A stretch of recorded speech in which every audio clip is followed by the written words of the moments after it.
Hi అండి. నమస్తే. Welcome to our channel.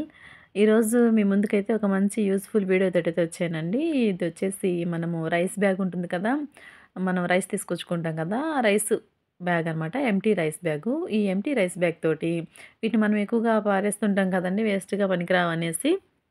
వీటితోటి మనము చక్కగా ఇంట్లోనే మొక్కలకి గ్రో బ్యాగ్‌నైతే మనము ప్రిపేర్ చేసుకోవచ్చండి. అస్సలు రూపాయి ఖర్చు లేకుండా పారేసేటువంటి ఎంప్టీ ఈ బియ్యం గోతాలతోటి మనము రైస్ బ్యాగ్‌నైతే ప్రిపేర్ చేసుకోవచ్చనమాట. అదే మీకు చూపిస్తున్నానండి. ఇలాగ ఎంప్టీ రైస్ బ్యాగ్‌నైతే తీసుకొని ఆ లెటర్స్ అనేవి కనిపించకుండా కనిపించినా పర్వాలేదు. కానీ నీట్‌గా ఇలాగ ఒకే కలర్‌లో ఉంటుందని చెప్పేసి ఈ విధంగా ఉల్టా అయితే చేసేయండి. నీట్‌గా ఉల్టా చేసేసి లెటర్స్ అన్నీ కూడా లోపలికి పోయే విధంగా ఇలా నీట్‌గా చేసేసుకున్న తర్వాత చూడండి ఇప్పుడు ఇది మరీ మనకి లెంత్ ఎక్కువగా ఉంది కదా! పొడవు. ఇప్పుడు మనం ఏం చేద్దామంటే లోపలికి ఇలాగా మడిచేద్దాం. వీడియోలో చూపిస్తున్న విధంగా ఇట్లాగా లోపలికి హాఫ్ చేసి రైస్ బ్యాగ్‌ని హాఫ్‌కి ఇలా చేసేసి ఇట్లా లోపలికైతే మడిచేద్దామండి. ఇలా మడచటం వల్ల మనకి లెంత్ తక్కువగా ఉంటుంది. మనకి కొంచెం బ్యాగ్ కూడా స్ట్రాంగ్‌గా ఉంటుందనమాట. ఓకే అండి. చూసారు కదా! ఇలాగనమాట.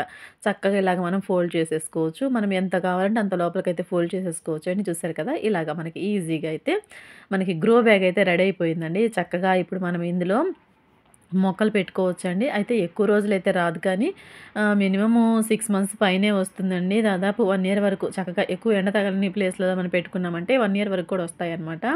చూడండి ఈ విధంగా ఇట్లా మనము ప్రిపేర్ చేసుకున్న తర్వాత ఇప్పుడు ఇందులోనికి మనము కిచెన్ వేస్టు కొన్ని అవి వేసుకొని మట్టి వేసి మనము పాట్‌లాగా అయితే తయారు చేసుకోవచ్చండి గ్రో బ్యాగ్‌ని.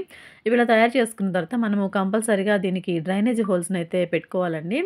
ఆహ్ ఇట్లాగ కొంచెం సిజర్ తీసుకొని సైడ్స్‌కి అలాగే బ్యాక్‌కి కొంచెం ఇలాగా హోల్స్‌నయితే పెట్టుకోవాలనమాట. ఇట్లా కట్ చేసుకున్నామంటే మనకి వాటర్ పోసినప్పుడు ఎక్స్‌ట్రా వాటర్ ఏదైనా ఉంటే కూడా మనకి బయటకొచ్చేస్తుందండి. ఇట్లాగా అడుగును కూడా ఇట్లాగా అడుగున సైడ్‌కి కొంచెం ఇలా చిన్న చిన్న ఘాట్లు పెట్టేసుకున్నామంటే మనకి ఎక్స్‌ట్రా వాటర్ ఏదైనా ఉంటే కూడా బయటకొచ్చేస్తుందండి. ఇప్పుడు దీన్ని నేను మీకు ఇది డెమో కోసం చూపిస్తున్నానండి. ఆల్రెడీ నేను గార్డెన్‌లో వాడుతున్నాను చూసారా? ఇది ఆల్మోస్ట్ తయారు చేసి 3 మంత్స్ పైనే అయిందండి. ఇందులో నేను అల్లం దుంపనైతే పెట్టాననమాట. చూడండి ఎంత చక్కగా మొక్క గ్రో అయిందో. మనము హార్వెస్ట్ చేసుకోవడానికి ఈజీగా ఉంటుంది కదా! అల్లం బాగా మనం హార్వెస్ట్ చేయాలన్నప్పుడు ఇలాగ గ్రో బ్యాగ్‌లో పెట్టామనుకోండి, ఈజీగా మనం ఉల్టా చేసేస్తే చక్కగా హార్వెస్ట్ చేసుకోవచ్చు అని చెప్పేసి ఈ విధంగా అయితే అల్లాన్నయితే పెట్టానండి. చూసారు కదా! చక్కగా అయితే మనకి 3 మంత్స్ పైనే అయిందండి నేను ఇది పెట్టేసి. చూడండి అల్లం ఎంత చక్కగా పెరిగిందో. చిన్న దుంప పెట్టేసాననమాట. షార్ట్స్‌లో కూడా నేను అప్‌లోడ్ చేశానండి. అల్లము ఎలాగా జర్మినేషన్ చేసుకోవాలని.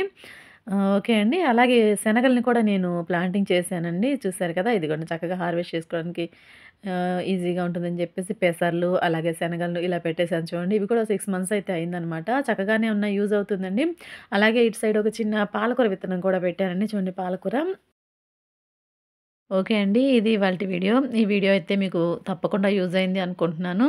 ఈ వీడియో మీకు యూజ్ అయింది అనుకుంటే తప్పకుండా వీడియోకి ఒక లైక్ చేయండి. అలాగే మీకు కనుక గార్డెనింగ్ ఇష్టమైనట్లయితే మీ సజెషన్‌ని నాకు తెలియజేస్తూ మన ఛానెల్‌ని సబ్స్క్రైబ్ చేసుకొని బెల్ సింబల్‌ని క్లిక్ చేసి ఫాలో అవుతుండండి. Thanks for watching.